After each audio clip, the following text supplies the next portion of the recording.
Tomahawk City. Well, let's get this one started. Sometimes you got to play through stuff. If you hear me sound squeaky and weird and whatever, yeah, you're going to just have to play through it. Some sort of upper respiratory nonsense. Hockey players, hockey broadcasters, well, unless you're John or Sam, you just play through it. So 50% of our show tonight at least plays through it, right? Yeah. Well, your microphone is so far over there. Mile away right There's now. no way that anyone can hear you. Hey, you know why, Sam? Our producer is sleeping again. We didn't do a mic check. See, no comment. Not putting himself. Because I know where it is at this point. No comment. I'm doing the mic check right now. Move on. No comment. All right. Pre-game show starts now. Get ready, boys.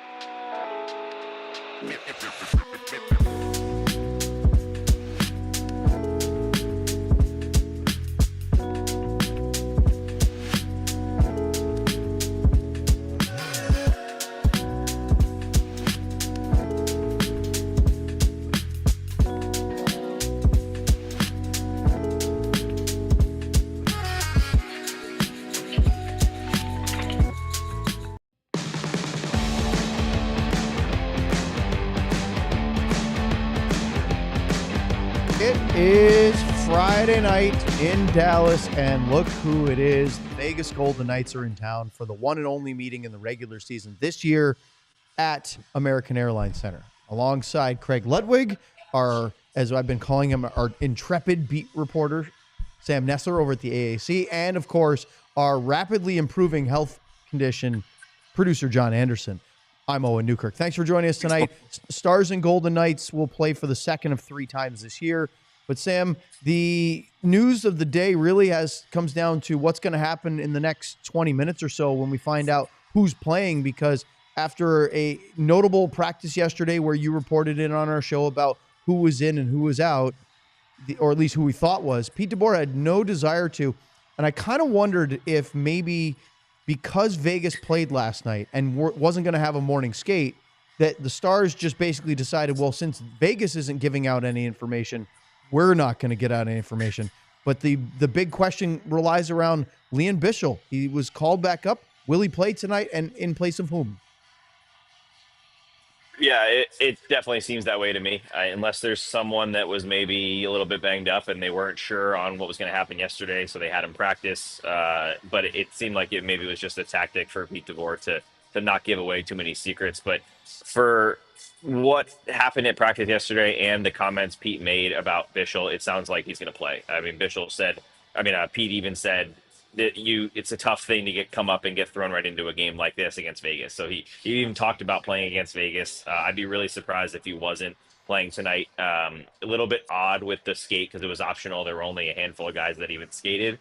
But the one thing I did notice staying afterwards was that Nils Lundqvist was the last defenseman on the ice doing extra drills with Mason Markman and Matej Blumel. And Lundqvist actually left before those two, and Blumel and Marchment did full-on sprints and some skating afterwards to really get the heart rate up. So I would be shocked if Blumel played, and I would be very unsurprised if Nils Lundqvist was the one that came out. Now, the other side of that is Brendan Smith looks like he may be playing forward. He played forward on that fourth line a little bit yesterday at practice. He didn't skate today, but Pete did talk about how he is an option. It wasn't just for practice sake to get him at forward yesterday. It's something they've looked at and something they've thought about, and they know that he's capable of it. So maybe it's a size thing. Vegas is a big team. They pushed around Dallas a little bit the last time these two teams played. So maybe really trying to beef things up. I expect Dumba to be back in as well as Brendan Smith, and kind of take their smaller Nils Lundqvist defenseman out of the lineup. And then maybe Blumel comes back in tomorrow and is the healthy scratch tonight. But we will find out more tonight, but that would be my guess going forward.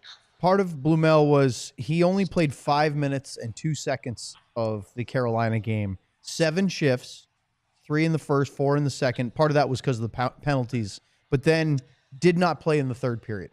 In a close hockey game, he got sat on the old pine. And so when they sent the 2 forwards back down and you thought, okay, that's going to be the way it is, no problem, whatever. But then they recalled Blumel with Lian Bichsel. You assume that he was playing, because you have Rope Hintz return to the lineup, but Marchment's not ready yet. But it's kind of interesting to me, Sam, that they would call him up and not play him unless they're worried that somebody else might be dealing with something and they weren't sure. Yeah, that's my only guess. I think maybe someone was dealing with something up front, and they decided to get Blumel in here, not just as an in case for today, but also get him in a practice yesterday, run some lines, get him back into the swing of things. Because after he drove all the way down to Austin on his back recall back to Texas, but it'll be interesting to see why. We thought you just mentioned Blumel didn't play a whole lot, but one thing that Pete's talked about is over and over again, not allowing him to make those moves, right? Not allowing yourself to be the guy when they need to put someone on the bench or when they need to double shift. They were double shifting Rope a little bit, double shifting a few other guys when they were chasing that game against Carolina on Tuesday. So it's just interesting the way he does it. It's been kind of odd. It's almost like game by game. One game he goes where he plays them a whole lot, and then the next game he benches 2 rookies or 1 rookie for half or all of the third period. So not quite sure. He's kind of given a few different answers on why he likes to do that. Game situations is one of them, but it's pretty clear that he is going to look at you in each game and say, if you are not helping us right now win this game, we're going to put on Rope Hintz on a double shift, or we're going to put on guys that can score, especially when they're chasing the game. Finally, Sam, you had an interesting piece that you wrote on our website, alldls.com, because you were exploring an issue that you'd been really upset about for a while, which was the usage of Thomas Harley, or lack thereof, on the Stars power play of late, not because he isn't part of the second unit, but he's not getting on the ice. Miro Hastings has been playing 2/3 or more of the 2-minute power plays, and you talked to Pete about it yesterday after practice and then wrote about it. I highly encourage everybody to go to our website and read it, but to give the quick Cliff's Notes summation, if you would. Yeah, I asked Pete a few follow-up questions just to kind of get a little bit more information on the situation. I first just asked him, what's the difference between the two players? What do you see? And his main point was he doesn't see a ton of difference. They are similar players, but they have a little bit different style. And I knew Luds would love. He called Harley a shot first and Miro a distributor, and that couldn't be more telling by watching the two play the game, right? But Harley loves to move around, get shots to the net as much as he possibly can, and Miro is pretty much going to defer 99% of the time, which is one reason why, if you watch the Stars power play, and you can watch tonight, I'm sure it'll happen again, a lot of the PKs actually back off of Miro Heiskanen and just give him 5-10 feet to do what he needs to do, because he's not threatening. He's not stepping into that spot and looking like a threat to shoot. He's a great passer, but in my opinion, you have to at least be a little bit of a threat to shoot in order to open up some of those passing lanes. So I followed up with Pete and asked him about exactly what you just said, Owen. And I said, it seems like Miro is playing 140 to 2 minutes of power play time. He played the entirety of the 216 chasing the game against Carolina after they allowed that late goal.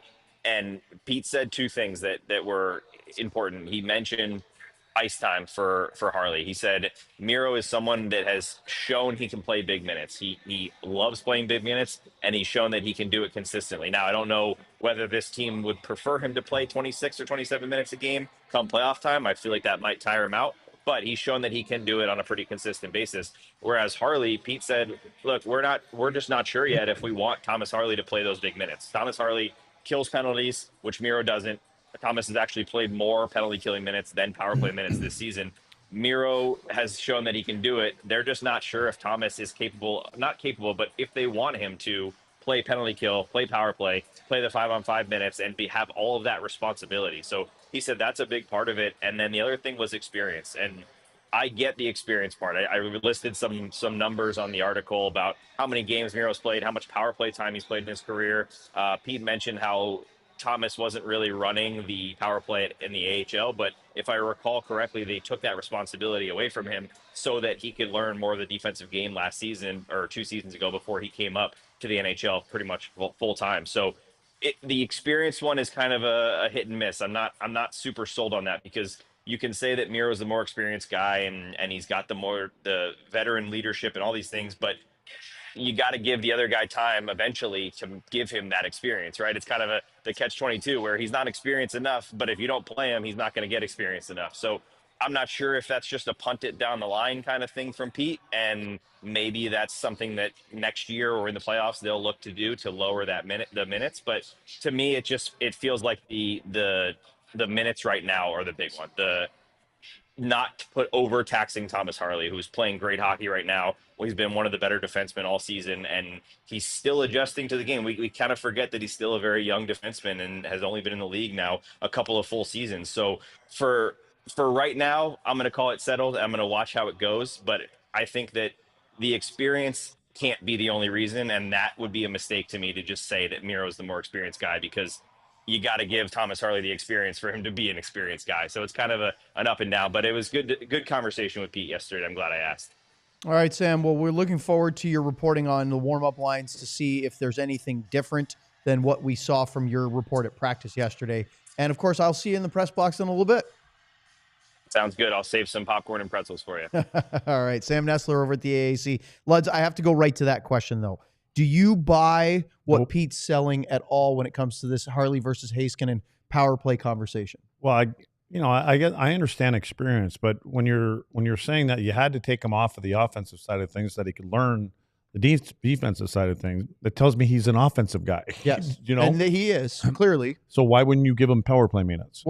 I don't. It baffles me. How about when he talks about experience, right? And Miro's done it way more, which is clearly the case. When you have the 25th rated power play in the NHL. Now, the power play has been better lately, right? In the last 9 games, they're operating at 35%. That's really, really good. But over the course of the season, they're at 18.5%. And to suggest that we're worried about putting a young guy out there that's too much on his plate, isn't an offensive defenseman the one thing he looks forward to more than anything else is power play time? I think so. I mean, we've seen what Thomas can do when he's out there. I mean, whether it's 5-on-5 or in just a little bit of time, and a little 3-on-3 overtime. Yeah, I mean, what has he got? 4 of those now in his career. So, it looks like that's his forte. I personally think he's gotten a lot better on the defensive side of things. I mean, I think he's learning on the fly, but you can see that he works at it. It's baffling for me that you don't want to try that. The other thing is, what do we got? You said something today, 35 games ago or something like that. 30-some games ago. Literally 35 games What left. happens, again, we don't wish anything on anyone. What happens if something happens to him when he's got to miss a stretch of games and it gets closer to playoff time, it's closer to the end of the year, or you're trying to fight for a number 2 spot, and you're going to throw somebody in there that doesn't have an experience on the power play or not enough. So it seems to me like you'd be wanting to work it, and especially when things aren't going well. If it ain't broke, don't fix it. But when it is, like we got to change something. And not that it's broke. Like you got the numbers there. Again, they do well on the road. So what is the difference of Miro or whoever is piloting that power play? Yeah, and this isn't just on Miro. This is the entire team's power play. It's everybody that's involved. And for whatever reason, they can score goals on the road on the power play, and they can't do it at home. The big thing for me is the other 4 guys know when Harley is there, he is a shooter first.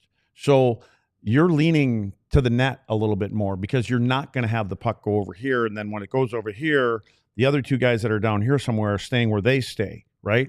But when Thomas is there, they know that he sees a lane, he's taking a shot. And he's got a great shot. He's got a good wrist shot. He's got a good slapper, the whole 9 yards. And so they kind of gravitate, and they're almost on their toes getting ready to go, which I think is a good thing because now we're getting pucks directed to the net, and we're trying to recover rebounds and get those second and third opportunities. A lot of times the first shot isn't going in anyways. Well, special teams could be huge tonight between the Stars and Golden Knights because Dallas has the best penalty kill in the NHL, 85.8%.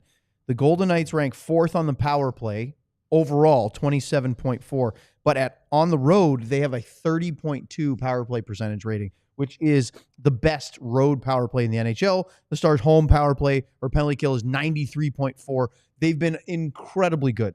So that may cancel each other out, or it could be a showdown of the best road power play versus the best home penalty kill. The other thing is the Stars' power play hasn't been very good. A little bit better lately, but overall in the season, it hasn't been great. The Vegas penalty kill is very mediocre. The one thing about all this, neither team takes a lot of penalties, so we may not see a whole lot of this tonight. Exactly. They're both at the top of the league and staying out of the box. So you're going to see a lot of 5-on-5 tonight, which is, I think, the way that Vegas would prefer that, knowing the way that the Stars' power play can be a threat regardless. And they know, I think everybody around the league knows, you can't come into Dallas and just because they're having struggles at home more than on the road, that we're going to just have liberties with them because eventually it's going to start to hit, and they know that. So For me, the game lies for Dallas. The game lies getting to those high danger areas tonight. Because in my opinion, I've said this numerous times. I just think that the decor for Vegas is, if they're not the best, they're sitting at the top of the league, and they're big and they're strong, which leads me to why I can see why Brendan Smith is in the lineup tonight and playing on a wing, because you got to be hard on White Cloud, and you got to be hard on, the big guys in the back end, because they're going to be hard on our guys. And when you're the team that's 31st in the league when it comes to hits, you need somebody that can go out there and make it a little bit more difficult on a few of these defensemen. And if you can get a whack on Theodore, I mean, that would be a bonus, and so some of these guys, but McNabb is a big guy, Hogue, so they're a physical group, and they play in front of their net for the most part. So you're going to need a little extra effort tonight. You've got Hill. Apparently, Hill's playing tonight. Well, that would be the assumption based on the fact that Samsonov played last night. Yeah. So, I mean, you got a couple good goalies going at it tonight in general, both ends of the rink. And so you're going to have to look at probably getting a second and third chance. And you got to fight your way through that fence that they have in the back end there. All right. Let's take a look at the Stars lineup. What we think. Now, this is starting back on practice yesterday that Sam reported, where we had Brendan Smith playing as a forward. Now, Luds, this goes back to the conversation that we were having with Sam a few minutes ago. Why would you call up Matej Blumel when you have been trying to save cap space for every transaction, sending a guy down for a day, back up, and if you're going to play Brendan Smith, which it sure looks like that he's going to based on the, bag skate at the end of practice or morning skate today. By the way, I love John's choice of photos for this line of Smith and Middleton up in Minnesota. But if you're going to do that, there's no point in bringing up Blumel for this if he's not going to play, unless somebody else in that group maybe is a question mark. I don't think it has to be. I think it can be. Listen, you gave us a good showing while you were here. You didn't get minutes the other night. It was Carolina, and it was what could be, some would say, possibly meeting at the end of the year, right? Two very, very good teams. So it was an important game, I think, for both of the clubs. And being a young player, you find a way. But we've liked what you've done, and it got into a game where we're trying to catch up. We're trying to push this thing to whether we got to go overtime, we want to win this hockey game. And naturally, you don't have the experience right now. But you bring him back to say, we have confidence that as you continue to grow and you get your opportunities. So it's not like, man, I'm done. They're bringing you back here again, because we want you, and even if you're not in the lineup tonight, we want you to sit here. You may be in the lineup tomorrow night, because this game may be a little bit different than the game tomorrow night. And this is an important game. I think this is one you kind of look at as measuring sticks along the season, where, you've got a rivalry now in Vegas, and they go at it hard. And it should be a physical game. It should be hard to get to the front of the net. It should be hard along the walls. The goaltenders are going to have to be good on the opportunities that they have to face. So it's an important game, but we want to continue to keep confidence in your court when it comes to Blumel. Well, let's talk about the defense, because Lian Bichsel, back up, clearly didn't get called up to sit and watch. So even though DeBoer wouldn't say for sure that he was playing, I think it's pretty obvious he is. And Matt Dumba comes back in. Now, you lose against Carolina. I know that Nils Lundqvist had a notable turnover. There's some difference in size, though, in this group of six defensemen compared to if you have Lundqvist in the lineup. Yeah, for sure. But I think you also look at this as, if you want to argue a little bit, again, I'd say that they're not the toughest team in the league, or, when we look at the number of hits and things like that. But with Bichsel in there, Dumba in there, Brendan Smith in there, they probably have their three most physical guys of the group in there, playing against a team that we just got done talking about. So, and the other thing is, I think for Bichsel, I think it's making a statement that they were very happy with what they've seen. Go back, do a little bit more, come back again. And this is a team that we may meet in the playoffs, and we're going to need this kind of game in the playoffs. So let's give you a playoff atmosphere kind of thing when you're in, because there's a good stretch of some good teams coming up here. So let's see what you're doing when you're playing against some better teams that we're going to face in this stretch, and possible playoff teams. And this would be a good one to get your feet wet now versus being in game one of the playoffs. Let's go back to the Stars forwards for just a minute, if you would, please, John. Luds, we saw this the last game. Rope Hintz came back from injury. Wyatt Johnston, Matt Duchene, Rope Hintz down the middle. That's a very, very deep center group. Oscar Beck playing. You could have Sam Steele playing in there. You have some options. What do you think about that? Because clearly Pete has made a point to bring up in the last couple of days before the Carolina game and then subsequently. And he's talked about this in years past, having more center depth down the middle because, again, Hintz played with Robertson almost predominantly this year when healthy. Wyatt was good with him, and they've been really hot. Do you like this sort of spreading of wealth? There's a reason for it. I'm not sure exactly what it is, but they look at combinations all the time. And Wyatt right now, and I just think one thing is Rupe might not be 100%. And so, and again, you're at home, so you have the matchup. So I think they have an idea who they want to get out against who on the other club, right? They know that they're probably, whoever their top line is probably going to face Markstone. I'm going to guess that that's kind of the matchup that they would try to get, whatever, their top line, get them against them. So I think they have to look at it that way. Here's how it's going to match up. Here's what they want to do tonight. So if they want to do that, here's who we're going to put out there. We've got last change. We'll dictate that as much as we can. But I like spreading it out. I like when you get to play during the course of the season between different players because you don't know what's going to happen. This is the dog. I kind of call them the dog days. I mean, I've always said you kind of know who you are once you get around the 40, 45 game mark. You kind of know who you are. But for a player, especially veterans, it's cool to play 0 to 40. And then you got the 40 to 60.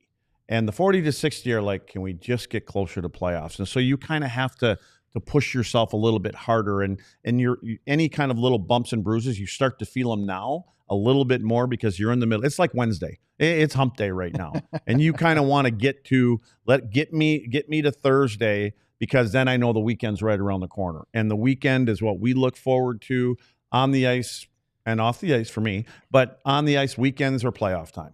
I need a Miller Lite. We had a confirmation from Sam that the lineup we showed is exactly what they went through in the warm-up. So Brendan Smith is indeed going to play as a forward tonight. That'll be interesting in terms of we haven't seen him do that yet this year, even though we know that he has that in his arsenal. And, of course, the D pairings are as we expected. And so we'll see Bichsel play again for the first time since December 29th, which was against the Chicago Blackhawks. Luds, the Vegas Golden Knights played last night in St. Louis, and they seemed like they dictated that entire game. It got a little close at the end because St. Louis got a 6-on-5 goal and made it nervy, but really they were in command the whole time. They didn't give up much. They had a bunch of chances. They got a few goals. They got the win. And you'd say, oh, that's a typical Vegas-style game, except that snapped a 4-game winless streak for Vegas. They were 0-3-1 before that win, and they have just 2 wins in their last 8 games. What's going on with them right now? They can't score. If the only way they're winning is if they give up 2 goals or less in a couple games. And that hasn't been happening. Right, exactly. Again, they got a veteran team there. They know where they are. I just think that, and I think this has a lot to do with the schedule. We're seeing a lot of teams that have this. And then we're seeing the teams like Nashville, all of a sudden they come alive, but they haven't been doing anything for the first 35 games. So, but I think you're going through because of the compressed schedule, and everybody's got the same schedule. And you're always every coach is trying to win every game if he can. So you start leaning on your top players, and all of a sudden your top players start getting a little tired, and the bumps are a little bit, they hurt a little bit more at this time of the year until you get to that mark that I just talked about. And you got to get through this area. You got to get through this part. They're all looking to the couple weeks off, except for the guys that got to go and play, which then you're concerned about those guys when they come back from there. So I just think that Vegas has had a hard time, and I think they're just like Dallas has had their hard time here at times. And so, but they have their base, they have their core, and they're not panicking. They're a good team. They're in first place in their division. That's what I mean. So they're not, but they're not panicking about having. They only got 5 or 6 losses out of 7 or 8 games, something like that's what they got. They only won a couple games. I think 3 last night was their 3rd game. So in like 7 or 8 games. In their last 8, they're 2-5-1. And one thing that stood out to me, Luds, though, is that their goaltending has not been great during that stretch. Aiden Hill, 1-2-1 record.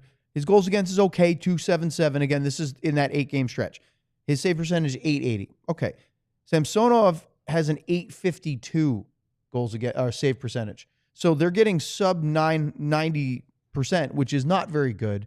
Meanwhile, in his last 5 starts, so I did the same 8-game stretch, right? The Stars versus Vegas. Jake Oettinger's 3-2 with a 1.40 goals against and a 948 save percentage, which is extremely good. his 2 losses during that span are at home to Montreal and at home to Carolina, neither of which were on Jake. Mhm. So you're getting extremely good goaltending. You talked about Vegas having trouble scoring.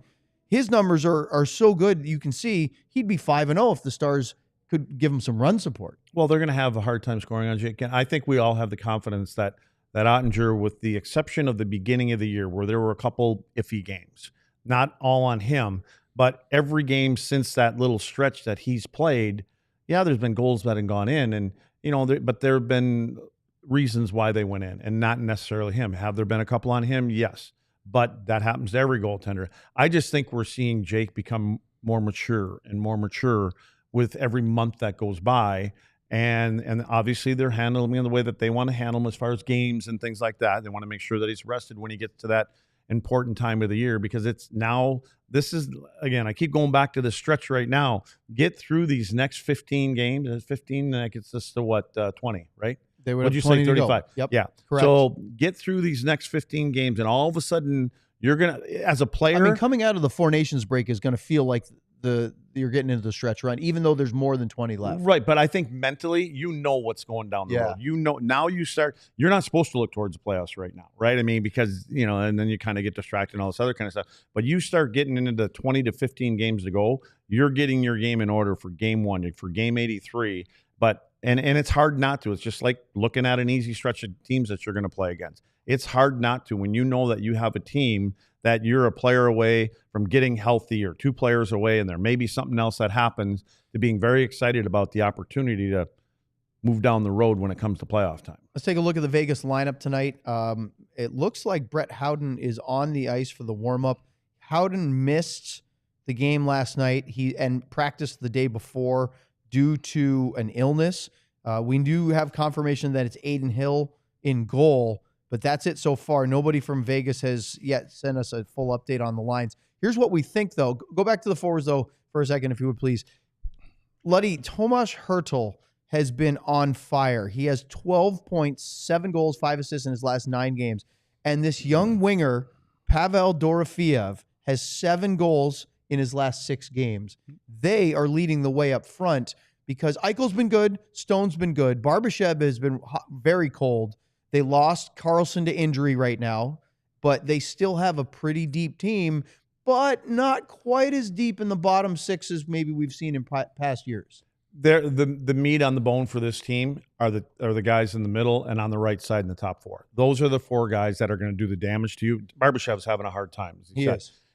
Eichel and Stone, you get more from Stone. I mean, you get a lot from Stone, right? He's their guy. I think he's the heartbeat of the team. He is. He's the heartbeat of the team. And I think Jack Eichel, he's got the ability to turn it on when he wants to. When he turns it on. I'm not worried about Eichel if I'm a Vegas fan. But those 4 guys are what you have to be aware of tonight. And Theodore is going to, but they're getting a lot of points on the power play too over that same stretch. They've collected a lot of points there. So, they're that's where they are. Again, their strength to me is their back end, and they make it difficult. And so when they get into these kind of games, and again, they're going to be as revved up about this game, even though they had a game last night, because this game was circled, and this game was circled for them. This game was circled for the Stars. We got a rivalry. There's the guys that you have to go through besides maybe the Edmonton team. But so let's kind of set the tone. Both teams kind of want to leave this game putting a mark on the other team tonight. Okay, let's look at the defense real quick for the Vegas Golden Knights. And let's see. Yep, it's the same group. Howden is in. Lashinsky stays in. That's interesting. So the other scratch for Vegas, I have to do this on the fly here. It looks like it's going to be Alexander Holtz is going to come out of the lineup, who is playing right wing on their 4th line. So Tanner Lashinsky gets to stay in. Howden back in. He's an important player for them, even if it's in a 4th line role tonight. But that deep group, John, if you would please again, Hanifin, Pietrangelo, McNabb, Theodore, Haig, and Whitecloud. Whitecloud was hurt the last time these 2 teams met, the first meeting of the regular season. But Shea Theodore, Luds, 10 points in his last 6 games. And if you go back to the last 20 or so, he's got 25 points in 22. Yeah, and again, he's getting a lot of them on the power play. Their power play, even though it hasn't been clicking, you look at other point. Those guys are collecting those. Well, it's clicking lately. Yeah, that's what I mean. Theodore, they have scored in 7. Oh, sorry, I'm looking at the wrong one. Their power play has scored in 7 straight games at a rate of 40%. I'd say that's pretty good. Yeah. Yeah, and that's where, like I said, that's where those top forwards are getting their points, and these guys are. So I just, again, I say it about their defense core. Theodore's the guy that gets up on the play a lot, and he runs. And it's not to say that McNabb doesn't and White Cloud doesn't, but they're so good at picking their spots. It's when you get across the offensive blue line that you run into their zone, and all of a sudden there's a wall there. And generally, they're in front of their net, and they've got size. They, for as big as they are, they're mobile. They get up on the play well. They make the first pass. A lot of their stuff is easy. It's like a bump here and a bump there, the way that, we kind of progress it up the ice. And so besides Theodore, most of those guys, Pietrangelo will handle the puck a lot too. I mean, he's a veteran. That was a big move from them when they paid him for it too when he went there from He sure St. did. Louis. So May I ask you one final question? Stars captain. I would say the best one for the last. Yeah. Stars captain Jamie Benn had points in 16 of 20 games. He had 19 points over that span. He has 0 points in his last 6. Is there anything there? Everything I just said about the dog days. Jamie's going to be 36, I think, this summer. Jamie's played minutes-wise. He's been the same as top 9 guys. He's 35 years old. He's been great. And who goes to the front of the net? Who ends up having the most hits every night? Jamie tries to play, and you can argue if he plays the same way as he's 25 than 35. No one really is. But he tries to lead that way. He tries to be physical. He does everything. He skates. He's keeping up with guys. You look at some of the lines he's on. He's got to keep up with guys, right? And he's not playing in the middle of the ice where you can flow a little bit more. So I just think it's the same thing. Jamie knows what he wants. Along with the rest of the guys, they want to get the playoff time, and so it's hard sometimes mentally getting through this stretch of games. And so that's all I think it is. And I think you're going to see guys like that. It would be him and Sagan. When Tyler gets back in the playoff time is what they live for. They want that ring. Well, we'll find out what this means. This is a big rivalry because of 3 playoff series in the last 5 years. The conference finals twice, including once in the bubble back in Edmonton. And, of course, last year in the first round going to 7 and the Stars sending Vegas home in a brutally fun series.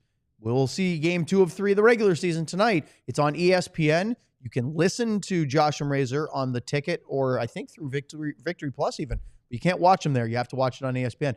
You can watch us right here on DLS on YouTube for the postgame, or, of course, listening to it later on any audio platform. For John, for Sam, for Luds, I'm Owen. Thanks for joining us. We'll see you after the game. I believe that they are going to crush these guys tonight. We all silly like the mayor.